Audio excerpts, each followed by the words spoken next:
ჩემი აზრით, ლობიო ერთ-ერთი საუკეთესო სადილია სადილებს შორის. ნოყიერი, ბარაქიანი და უგემრიელესი. ლობიო წინაღამეს დავალბე წყალში და მეორე დილით მოვხარშე. ხარშვის დროს ერთხელ გამოუცვალე წყალი. ეხლა მოვამზადოთ დანარჩენი ამბები.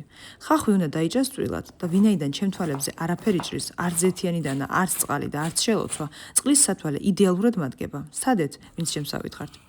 ასევე წვრილად დაჭერით ქინძი და ოხრახუში. ბეკონიც დაჭერით და შემდეგ ტაფას მოასხით ზეითუნის ზეთი, გაახურეთ და გადაიტანეთ ბეკონი, ხახვი და დააჭრილეთ რამდენიმე კვილი ნიორი.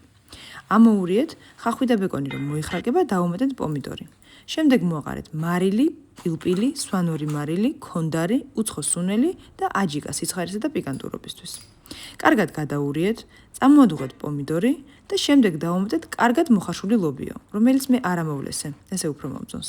სულ ბოლოს დაუმეტეთ მწვანილები, ისევ ამოურიეთ და გემრიელად მიირთვით. ჩემი რჩევაა ამ ჭადების გამოუცხოთ, რომლის რეცეპტს პოსტის აღწერაში დაგიტოვებთ.